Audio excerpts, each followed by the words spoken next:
Welcome back, friends. Today we return to the heart of the woods, where little animals gather, fires glow warmly, and stories of friendship and simple joys come alive. In this tale, we'll follow our woodland friends through laughter, companionship, and the magic of the forest itself. If you enjoy these cozy forest adventures, don't forget to like this video and subscribe to the channel so you never miss another story from the woods. The Tale of the Midsummer Picnic. The sun rose softly over Greenwood Hollow, painting the sky in strokes of pale lavender and gold. The morning mist clung lazily to the meadow, curling around tall reeds and spiderwebs strung with beads of dew. The hollow was always beautiful, but on midsummer's morning, it seemed to hum with a special kind of magic, not the kind found in dusty spell books, but the quiet enchantment of nature itself.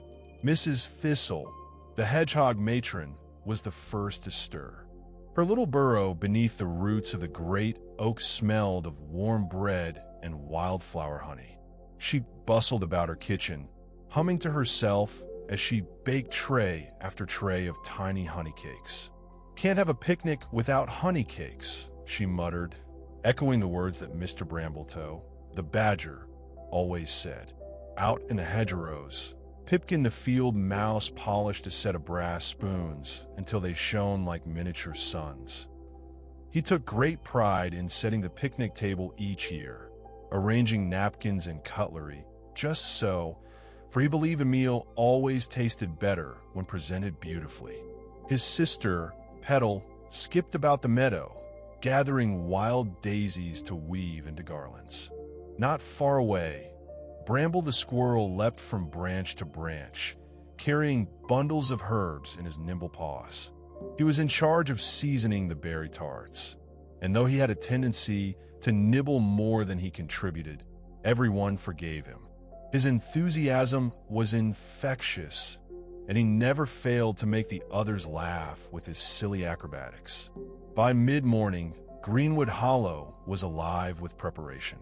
The voles packed jugs of fresh cream, the rabbits gathered carrots and lettuces for salads, and even the usually grumpy crows dropped blackberries into the baskets, though they did so with much cawing about being unappreciated. Down by the riverbank, the willow trees swayed gently, dipping their branches into the water as if in anticipation. This was the chosen spot for the midsummer picnic, a broad, grassy clearing where the brook widened into a sparkling pool. The air smelled of clover and mint, and butterflies danced lazily above the wildflowers. Mr. Brambletoe the badger arrived last, his sturdy walking stick tapping against the ground. His black and white fur was streaked with age, and his eyes twinkled kindly beneath his heavy brow. "Well, well," he said with a deep chuckle, "what a fine feast you've all gathered. I do hope you save me a seat near the honey cakes." The woodland folk laughed, for it was well known that Mr. Brambletoe's appetite for sweets was legendary. At last, the picnic began. Baskets were unpacked, blankets spread wide, and soon the clearing was alive with chatter and laughter. Tiny cups of meadow tea were passed around, along with trays of strawberry tarts, seed cakes, and warm bread spread thick with butter. As they ate, the animals shared stories. Pipkin told of a star he had seen fall into the meadow late at night, though Bramble teased him that it was likely just a firefly. Mrs. Thistle recited a poem she had written about the beauty of wild roses, while Petal led the younger animals in singing cheerful songs. Halfway through the feast, a familiar sound caught their ears, the slow, steady creak of a wagon wheel. From the shade of the trees emerged Fernwick the tortoise, his great shell decorated with carvings from his travels. A cheer rose up as the woodland folk hurried to greet him. Fernwick smiled slowly, his wrinkled face glowing with warmth. "Ah, my friends," he said in a voice as gentle as the river, "it is good to be home." The tortoise had been away for nearly 2 years, journeying far beyond the hollow. He told them of mountains capped with snow, even in summer, of fields of lavender that stretched as far as the eye could see, and of a distant lake where swans sang in the moonlight. The little animals listened with wide eyes, their imaginations painting vivid pictures of lands they had never seen. But Fernwick, in turn, was just as delighted to hear the simple stories of home. How Bramble had built a new nest in the tallest pine, how the rabbits had welcomed 3 new kits in the spring, how the daisies in the meadow had grown taller than ever this year. After stories came games. The younger animals played hide-and-seek among the willows, while the older ones dozed contentedly in the sun. Pipkin organized a spoon race, balancing acorns on the polished brass spoons he had worked so hard to shine. Bramble, of course, tried to juggle 3 spoons at once and ended up tumbling into a patch of buttercups, much to everyone's amusement. As the sun drifted lower in the sky, painting the clearing in shades of gold and rose, Mrs. Thistle produced one last surprise, a towering honey cake layered with cream and wild berries. The animals gasped in delight, and Mr. Brambletoe clapped his paws together, declaring it the finest sight he had seen all year. They ate until they could eat no more, their bellies full and their hearts fuller still. Fireflies began to flicker among the reeds, and the brook sang softly as evening descended. When the last crumbs were cleared and the garlands of daisies lay scattered in the grass, the woodland folks sat together in companionable silence, watching the stars emerge one by one. "It is a fine thing," Fernwick murmured at last, "to see the world. But it is a finer thing still to return to where love and friendship wait." And in that moment, as the night wrapped around Greenwood Hollow like a warm blanket, every creature felt it true, that no matter how far one wandered, the heart of the forest was always home. The morning after the midsummer picnic dawned soft and hazy. A cool breeze threaded through the meadow, carrying with it the earthy scent of damp leaves and ripened fruit. Mrs. Thistle the hedgehog woke early, her little paws already busy at kneading dough for fresh bread. She hummed to herself, still glowing with the joy of yesterday's feast. Outside, the forest stirred to life. Pipkin the mouse stretched at his windowsill, blinking at the faint blush of sunrise. He thought of the stories Fernwick the tortoise had told the night before. Mountains that touched the clouds, lavender fields swaying in violet seas, and his heart swelled with longing. But then his eyes fell on the familiar hedgerows, the wild roses that curled around the hollow's paths, and the soft hum of bees drifting lazily in the air. A smile tugged at his whiskers. The world is vast, he thought, but home is vast enough when it is filled with love. Soon, word spread that Mr. Brambletoe the Badger had called for a gathering at the old oak. "Harvest fair," he declared in his booming voice when the animals assembled. His stick tapped firmly on the roots, and his striped face broke into a grin. "The fruits are heavy on the bough, the grains are tall in the field, and the hollow's pantry must be filled before autumn's chill creeps in. Let us work together, and let us celebrate the season as only Greenwood can." The woodland folk cheered, tails twitching, ears perking, wings fluttering. A harvest fair meant more than just storing food. It meant games, songs, and a market of sorts where every creature shared what they could make best. For days, Greenwood bustled. Rabbits darted through the meadows, gathering armfuls of wheat and wild carrots. Squirrels scaled the tallest branches to collect chestnuts and acorns, storing some and saving the finest for the fair. Hedgehogs bustled in kitchens, baking pies with apples so sweet their scent filled the hollow. Even the crows, usually so aloof, agreed to drop plums and glossy blackberries into baskets. Pipkin and his sister Petal wove garlands of marigolds and sunflowers to hang from the oak branches. "We must make it splendid," Petal chirped. "When Fernwick tells of Greenwood in far-off places, I want him to say our fair was the grandest of all."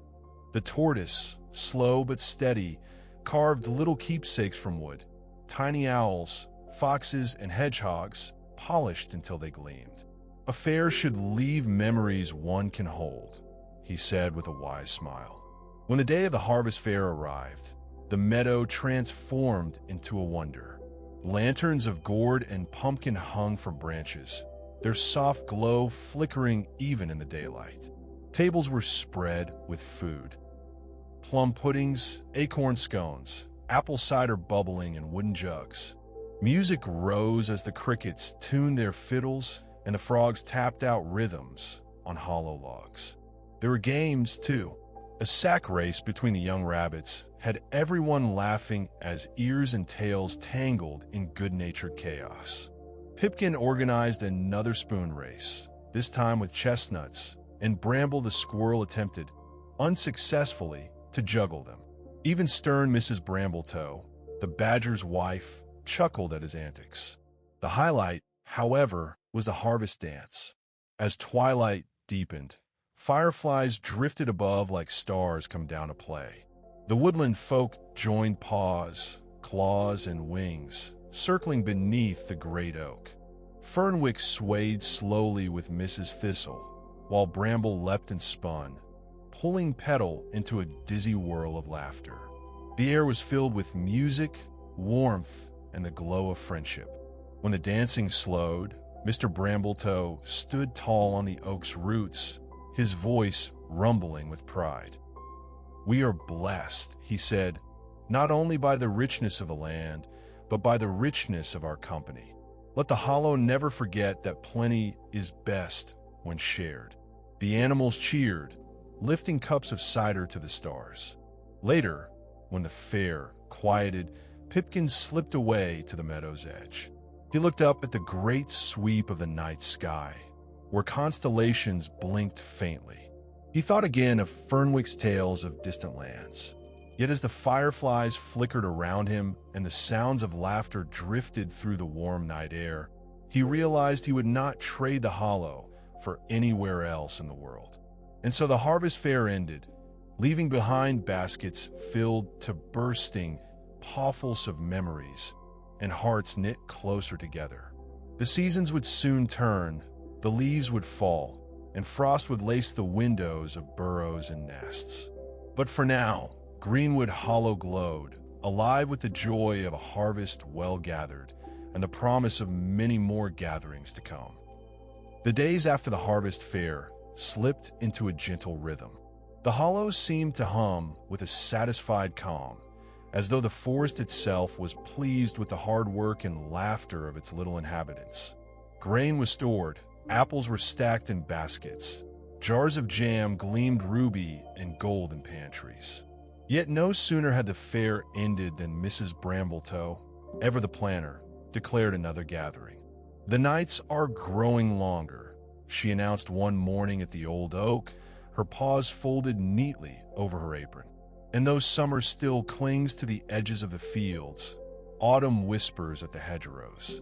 We must greet it properly, with lanterns." Lanterns! The word stirred excitement at once. It was an old Greenwood tradition, one that had gone a few years uncelebrated due to late rains and poor crops. But now, with abundance tucked away and spirits high, the idea of a lantern walk thrilled the hollow. Rabbits collected hollow gourds, smoothing them carefully. Squirrels scampered for twigs and pine cones to fashion handles. Hedgehogs saved every drop of wax left from summer's candles, while birds gathered feathers to decorate the lanterns with soft plumes. Pipkin and Petal, eager as always, volunteered to paint the gourds with bright dyes made from berries and crushed flowers. Each evening the meadow glowed with preparations. Tiny paws stained red and purple from berry juice. Feathers stuck to noses. Bramble the squirrel got his tail dipped in blue paint and ran squealing, chasing Pipkin, who laughed so hard he toppled over the baskets. Even stern Mrs. Brambletoe smiled as the lanterns took shape. Round and golden, some carved with stars, some painted with curling vines, all different, all shining with care. When the night of the lantern walk came, the air had cooled, touched by the first crispness of autumn. The animals gathered at the meadow's edge, each holding their lantern aloft. They looked like a parade of fireflies, flickering lights bobbing against the dark velvet sky. Fernwick the tortoise led the way, his lantern shaped like a sun, glowing softly against his old shell. Behind him, Bramble skipped with a lantern painted with spirals, Petal carried one feathered like a bird's wing, and Pipkin held a simple gourd with a carved heart in its side. Through the hedgerows they wandered, singing soft songs. The lanterns cast shadows that danced on tree trunks, made the leaves glow like burnished copper. Frogs croaked in time to the rhythm of paws on the path, and owls blinked from high branches, watching silently. At the riverbank they paused, lanterns reflected in the water, shimmering gold and scarlet across the ripples. Mrs. Thistle sighed contentedly. "It looks like the stars have fallen to swim," she whispered. Tradition called for each lantern to be set afloat, carrying with it a wish for the season ahead. One by one, the animals lowered theirs into the water. Lanterns bobbed away, drifting gently downstream, their light blending with the true stars above. "I wish for adventure," Bramble declared boldly, his chest puffed. "I wish for good pies all winter," Mrs. Thistle said, her laugh like warm bread. "I wish," Pipkin murmured, "that we will always walk together like this." The lanterns drifted, the wishes with them, and though no one said it aloud, every creature felt the same quiet truth. It wasn't the lanterns or the fair or the feast that made the hollow rich. It was each other. They returned home in silence, paws light, hearts warm, the path glowing faintly with the last of the lantern light. The next week brought the first real signs of autumn. Mornings carried mist that curled over the fields, and the evenings smelled faintly of smoke from early heath fires. Apples weighed heavy on the boughs, their skins gleaming ruby and gold. "Apples don't wait," said Mr. Brambletoe, sniffing at one thoughtfully. "We'd best gather them before the jays beat us to it." And so, baskets in paw, the hollow march to the orchard. It wasn't a true orchard, of course, but a wide patch of wild apple trees that had stood since anyone could remember. Their branches arched and twisted, forming a canopy of fruit. The day turned into a festival of its own. Squirrels leapt daringly, shaking branches so apples tumbled down like a shower of stars. Rabbits scrambled to catch them, tumbling over one another in heaps of laughter. Hedgehogs rolled the fallen fruit into piles, looking like prickly wheelbarrows. Birds darted down to peck at bruised apples, their songs filling the air. Pipkin, standing on tiptoe, stretched for a particularly large apple. Almost there, it slipped from the branch and landed squarely on his head. Petal shrieked with laughter. Bramble clapped him on the back. "That one's yours, Pipkin. A prize apple for a prize fool." By the day's end, baskets overflowed. Mrs. Thistle promised pies and crisps, while Mrs. Brambletoe planned ciders and jams. Even Fernwick tucked a small basket against his shell. "Good for a long winter's chew," he explained. Before leaving, the animals lay in the grass, munching sweet slices, juice running down their whiskers. The sun dipped low, turning the orchard gold. Pipkin rolled onto his back, staring at the sky through the boughs. "It's like lying under a crown," he murmured. The others hummed in agreement. For a while, no one spoke. There was only the sound of crunching apples, the rustle of leaves, the steady heartbeat of greenwood itself. As the apples were stored and pies baked, another idea sprouted in the hollow: a market day. It wasn't uncommon for neighbors to trade jam for wood carvings or acorns for honey. But a true market, set in the meadow with stalls and chatter, hadn't been held in years. They worked quickly. Old crates became tables. Blankets were spread and stacked with jars. Rabbits painted signs, birds strung garlands of rowan berries. Soon the meadow looked like a patchwork quilt of color and cheer. On the morning of the market, the hollow bustled with life. Mrs. Thistle's stall groaned with pies, still warm. Petal offered garlands and pressflower bookmarks. Bramble had gathered shiny chestnuts, polished until they gleamed. Fernwick displayed his carved trinkets, each one telling a story. Even the frogs had set up a small corner, offering swamp teas brewed from mysterious herbs. Neighbors bartered and traded, laughter spilling everywhere. Pipkin exchanged a jar of apple butter for a carved owl.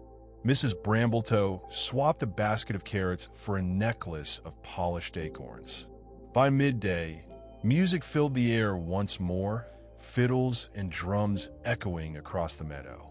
It wasn't grand, but it was theirs, a market not of coins, but of friendship, where every item carried a pawprint of care. As the sun set, Pipkin looked around. The lantern still strung from the walk, apples baked into pies, stalls emptying as goods found new homes, and felt something swell in his chest. Greenwood Hollow wasn't just a place. It was a heartbeat, steady and warm, carrying them all together into whatever the seasons would bring. The hollow woke one morning to find the forest floor scattered with treasure. Acorns had begun to fall in earnest, rolling into burrows, plinking off rocks, even clattering on his sleepy heads. Bramble, predictably, was the first to notice. He burst into the meadow, paws stuffed with acorns, tail bristling with excitement. Look at them. The oaks have given us their gold. Indeed, the oaks that crown the hollow had released their bounty. Some acorns gleamed smooth and brown like polished wood. Others wore Johnny caps. Squirrels immediately began collecting, of course, stuffing cheeks and filling baskets. But as more and more acorns tumbled, even the rabbits, hedgehogs, and birds joined the harvest. Mrs. Brambletoe, always with an eye for community, clapped her paws together. If we are to gather acorns, then let us do it properly, with a festival. And so began preparations for the Acorn Festival, a celebration Greenwood had not seen in many seasons. Each creature took on a task. Hedgehogs rolled piles of acorns into neat heaps. Rabbits built little stalls from old crates. Birds practiced songs high in the branches, their voices floating down like silver threads. Even Fernwick, though slow, carved tiny patterns into a handful of acorns, turning them into charms and trinkets. Pipkin and Petal were entrusted with decorations. They strung garlands of moss and late-blooming marigolds, weaving in acorn caps that jingled softly like bells when the wind stirred. Pipkin was especially proud of the archway they made at the meadow's entrance. A woven crown of oak leaves, bright berries, and dangling strings of acorns that clicked together merrily. By the time the day arrived, the meadow had been transformed. Stalls lined the grass, their tables heaped with autumn wares, roasted chestnuts, jars of honey, fresh bread, baskets of root vegetables, and of course, acorns in every shape and size. Some had been painted, some carved, some dipped in sugar and roasted until they cracked sweetly in the mouth. As the sun sank low, the meadow filled with the smell of roasted nuts and sweet stews. Lanterns were hung once more, their glow mingling with the crackle of bonfires. Plates passed paw to paw, apple fritters, pumpkin soups, roasted root pies. And everywhere, acorns, candied, ground into flour, steeped into tea. Pipkin, licking sugar from his whiskers, sighed contentedly. "Do you think," he asked, "that the oaks know how much we love their gifts?" "They must," said Fernwick, slow and thug. A cheer rose, carried into the trees. The fire crackled, and for a long moment, every creature in Greenwood felt the deep, steady heartbeat of their forest, as if the oaks themselves were answering back. The morning mist came thick that day, spilling into the hollow like milk poured across the valley. It curled around tree roots, clung to moss, and muffled the world until even the rustle of wings sounded distant and strange. The creatures of Greenwood rarely saw such heavy fog, and at first, many of them stayed curled in their burrows and nests, waiting for the sun to break it apart. But Pipkin was wide awake. The little mouse had always loved the fog. It made the ordinary feel enchanted. He scampered out from his den, his whiskers twitching as the dew dampened his fur. The meadow was hidden beneath shifting clouds, and every tree rose up like a tall shadow, mysterious and grand. Petal soon joined him, wrapping a little shawl about her shoulders. "You'll catch a chill," she scolded gently. "Not I," Pipkin declared, puffing out his chest. "There's a whole new world out there in the mist." The two mice set out together, their paws muffled on the wet ground. They passed ferns dripping with silver beads, spiderwebs strung with droplets like strings of pearls, and mushrooms that loomed larger in the fog than ever before. Every sound seemed magnified: the drip of water, the call of a crow, the distant creak of a branch. Before long, they met a hedgehog named Tansy, who was rolling her way through the mist with surprising purpose. On her back, she carried a bundle of herbs tied in twine. "Morning, you two," she said cheerfully. "Off on an adventure?" "Exploring," Pipkin replied. "Where are you off to?" "To the marshes. Fog like this is perfect for gathering marsh mint. It holds the dew longer and makes the leaves richer. Care to join?" Pipkin's ears perked at once, but Petal hesitated. The marshes lay on the far edge of Greenwood, a place rarely visited except by frogs and herons. But curiosity, as ever, won over caution.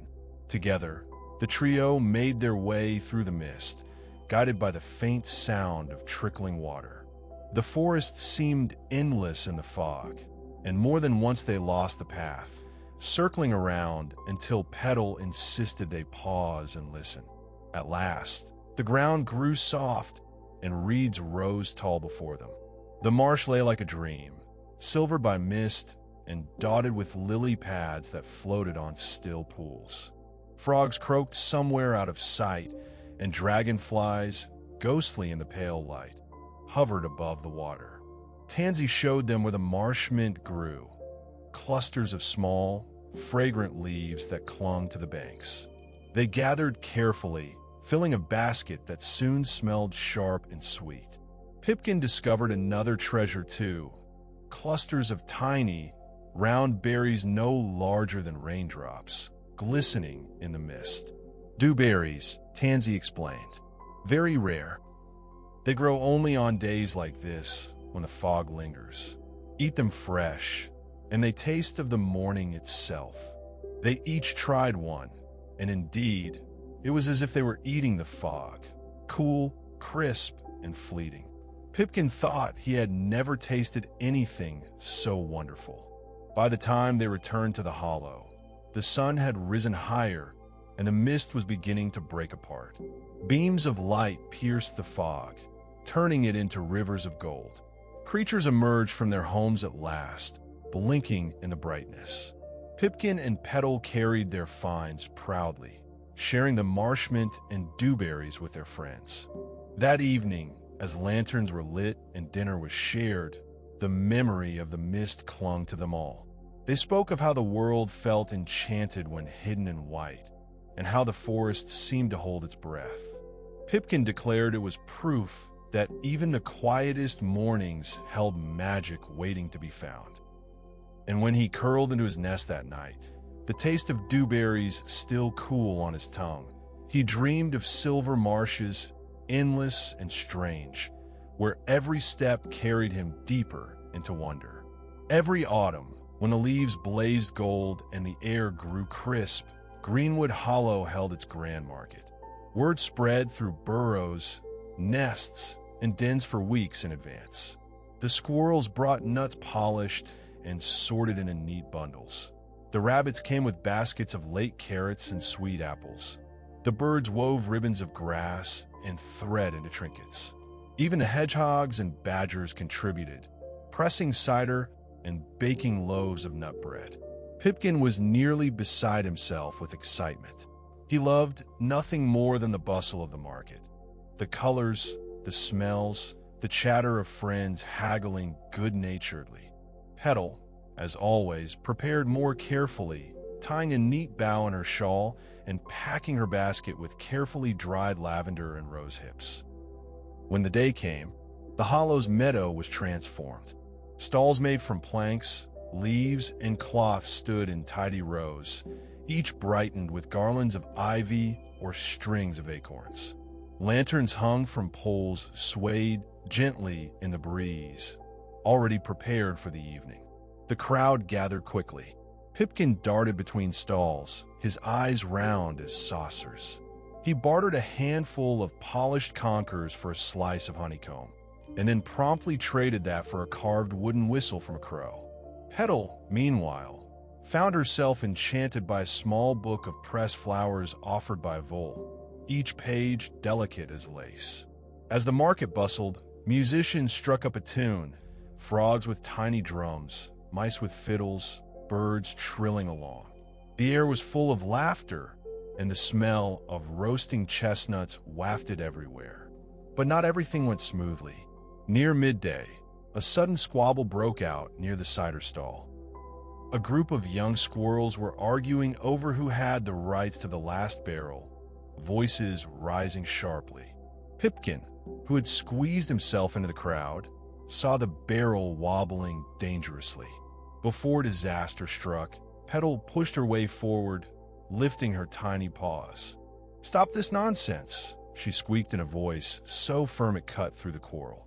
"There's enough to share if you divide it fairly. No barrel is worth ruining the market." The squirrels, chastened, muttered apologies and agreed to pour the cider into smaller jugs. The crisis passed, but not before Pipkin had managed to sneak a gulp, which made his whiskers curl at the tang.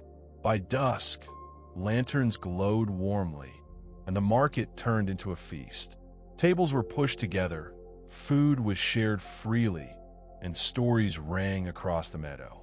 A hedgehog performed a juggling act with apples, while a pair of owls told ghostly tales that made the younger animals shiver and giggle. When the moon rose, Pipkin lay on the grass, full and happy.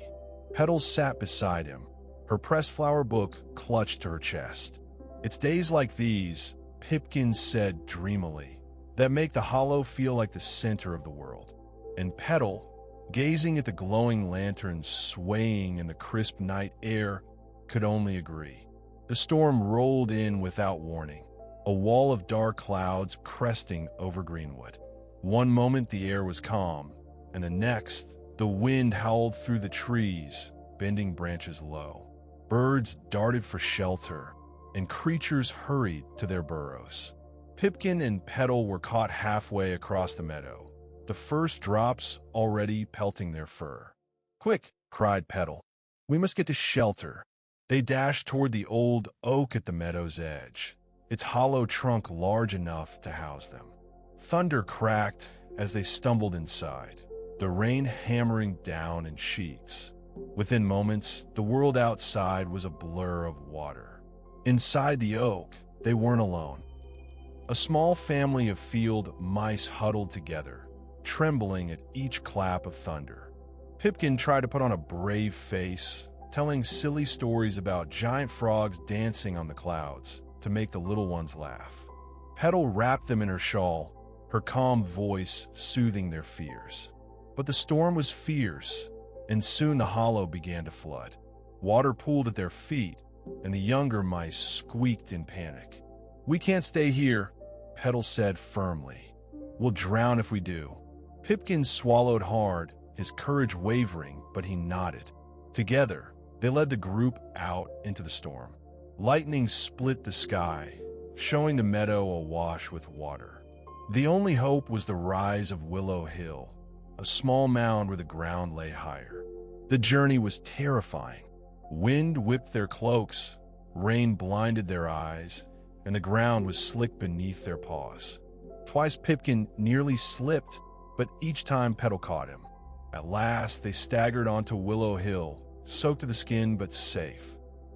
There they found others who had fled, hedgehogs, rabbits, and even a badger, all shivering beneath the great willow's canopy. They huddled close, sharing warmth as the storm raged overhead. Through the night, creatures sang songs to keep their spirits up, their voices rising against the roar of the storm. And when dawn finally broke, the storm passed as swiftly as it had come. The meadow below lay flattened and glistening, streams cutting new paths where none had been. But the hollow was safe. Together, the creatures descended, ready to mend what was broken. For many seasons after, they remembered that night, not for the fear, but for the way the hollow had come together, each creature protecting the other. As autumn deepened, the hollow prepared for its most beloved tradition, the lantern walk. Every year, on the night when the moon rose brightest, creatures young and old crafted lanterns from gourds, nuts, or glass jars, each lit with a soft flame. Petal spent days carefully hollowing a small pumpkin, carving patterns of leaves and vines into its sides. Pipkin, in typical fashion, waited until the last moment and ended up tying a candle into an empty conker shell, which he insisted was very clever indeed. When the night came, the meadow glowed with hundreds of tiny lights. Lanterns bobbed on poles, swung from tails, or were carried carefully in paws. The procession wound its way through the forest, voices singing an old song of light, guiding the way through darkness. The sight was breathtaking. Lanterns reflected in streams, glittered among the trees, and seemed to float on the cool night air. Children scampered, chasing the glow of fireflies that mingled with the lights. At the end of the walk, they gathered in a wide clearing where a great bonfire had been built. Flames roared upward, sparks spiraling into the night sky like stars set free. Around it, creatures danced, laughed, and shared food. Pipkin, tired from singing, lay back in the grass, his little lantern flickering beside him. "It's like the stars came down to visit," he murmured. Petal, holding her carefully carved pumpkin, smiled softly. "No, Pip, it's us who bring the stars to life." The night lingered long, the fire burning until dawn. And in the hollow, every heart was warmed by the glow, not just of lanterns, but of friendship. The first flakes fell quietly, almost unnoticed at first. Then more came, swirling down until the meadow was dusted white. The hollow erupted with joy. Creatures rushed outside, paws and claws and hooves leaving prints across the fresh snow. Pipkin shouted with delight, throwing himself into a drift and emerging coated like a sugar-dipped berry. Petal, more dignified, laughed as she watched him tumble. Soon the meadow rang with laughter. Squirrels rolled snowballs, birds swooped low to scatter powder, and hedgehogs waddled about, leaving trails like little wagon wheels. A great snow hare chase broke out, with half the hollow bounding after one another until they collapsed, panting and giggling. That evening, they gathered in the burrow hall, shaking snow from their coats. A great stew bubbled on the fire, rich with roots and herbs. Outside, the snow thickened, softening the world into silence. After dinner, they told stories of winters past, of icy rivers crossed, of lanterns glowing in the dark, of friendships forged in the cold. Pipkin, curled in a blanket, fell asleep before the fire, dreaming of snowflakes that whispered secrets as they fell. By late winter, the hollow grew restless. Snow had lain heavy for weeks, and stores ran low. The ground was hard, and many longed for green shoots. Then, one morning, warmth returned. Snow melted into rivulets. Ice cracked and slid from branches, and the air smelled faintly of earth. The great thaw had come. Creatures poured from their homes, cheering as streams ran clear again. Pipkin and Petal hurried to the meadow, laughing as water splashed around their paws. Ducks returned to the pond, frogs croaked from their thawing marsh, and buds swelled on the trees. But the thaw brought challenges too. The river, swollen with melted snow, ran dangerously fast.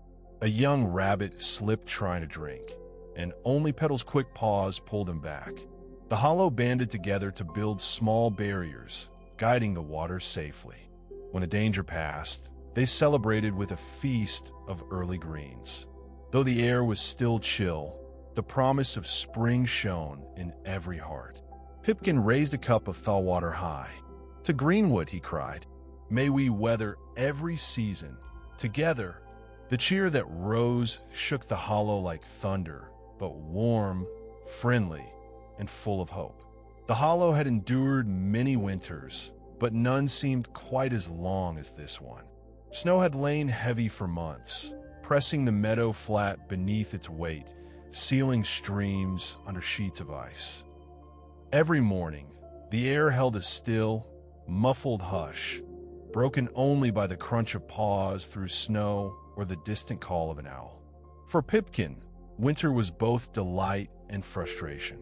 He loved the snowball fights, the ice skating on the pond, the strange hush of the world when snowflakes fell. But he grew restless too, yearning for the greenness of spring, for new adventures and warmth. Petal, on the other hand, found comfort in the quiet rhythms of winter, mending clothes by the fire, making stews from stored roots, reading her little pressed flower book and dreaming of blooms to come. Yet even Petal felt the hollow stir as February waned. Food stores were dwindling, roots grew wrinkled, apples soft. The creatures whispered of spring, of when it might return and what it might bring. One chilly evening, the hollow's folk gathered in the burrow hall. The long tunnel smelled of wood smoke and pine needles, lanterns casting warm pools of light. Rabbits, hedgehogs, voles, and squirrels crowded in, stamping snow from their feet, voices filling the chamber with a buzz of excitement and worry. Old Master Bramble, the badger, rose at the front. His whiskers were frosted white, and his voice rumbled like stones. "Friends," he said, "the thaw is near. I can smell in the wind. But the river will run high, the ground will flood, and our burrows may suffer. We must be ready." Murmurs ran through the crowd. Everyone remembered the last great thaw, when the river had nearly swept away the footbridge and the meadow became a lake. "We'll work together," said Petal, standing on a bench so her tiny mouse face could be seen. "We'll build walls of branches, dig channels, and guide the water safely. If we all help, the hollow will weather it." Pipkin, though nervous, squeaked up, "And we'll make it fun, like a game, sandbags and snow forts." The hall laughed, easing the tension. Plans were made, tasks divided. The hollow was readying itself for the turning of seasons. The very next morning, change began. Sunlight broke through the clouds with a golden warmth that felt almost strange after months of gray. Snow softened, turning slushy underfoot. Icicles dripped, plinking into puddles.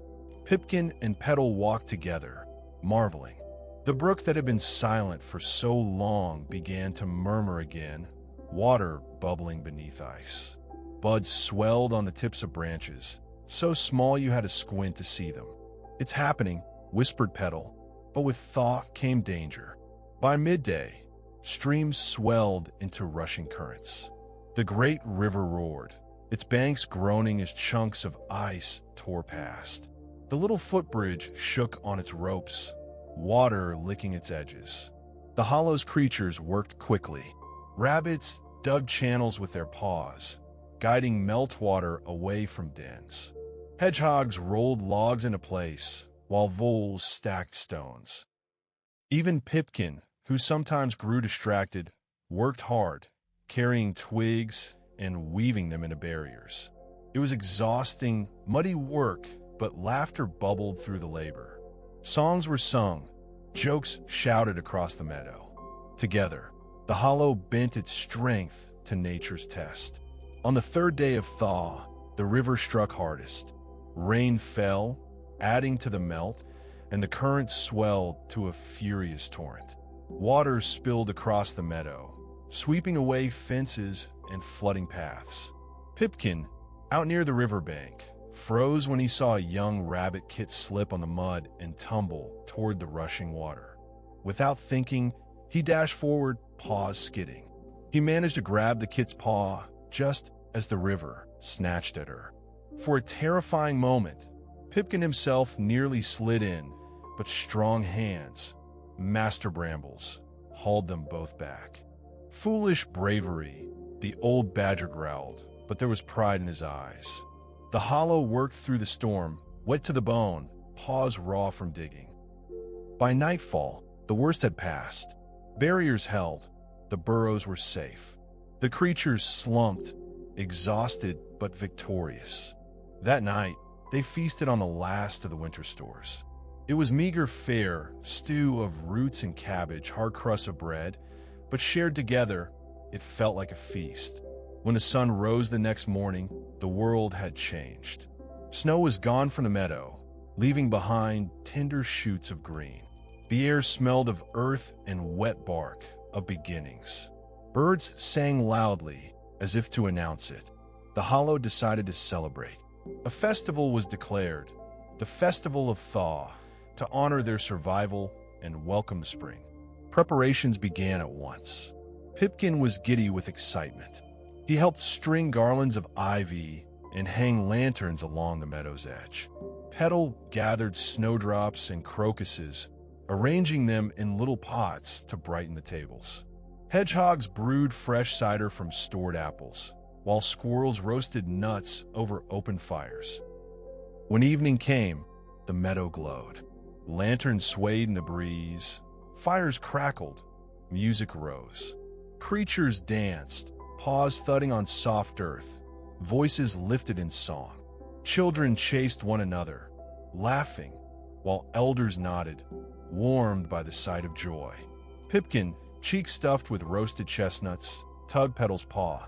"Dance with me," he squeaked, dragging her into the circle. She protested, blushing, but soon her laughter joined his. The night rang with merriment, a celebration of survival, of community, of seasons turning. Later, when the festival quieted and most had drifted home, Pipkin and Petal sat together by the river. The moon shone on the water, now calm, reflecting silver light. "Do you think spring will be kind this year?" Pipkin asked softly. Petal smiled, her eyes on the budding trees. "Every season has its trials, Pip, but as long as we have one another, the hollow will endure." They sat in silence, the river murmuring, the night gentle around them. A hedgehog waddled past, humming to himself, and an owl hooted from the trees. Life always moved forward. And so, as the stars twinkle above the forest and our little friends settle in for the night, we leave behind the laughter, the warmth of the fire, and the gentle magic that fills the woods. Remember, every day holds a little adventure, a little friendship, and a little wonder, just waiting for you to discover. Thank you for joining us on this woodland journey. If you enjoyed spending time in the forest with our friends, don't forget to like, subscribe, and share the magic with others. Until next time, keep your heart full of curiosity and your spirit as wild as the woods.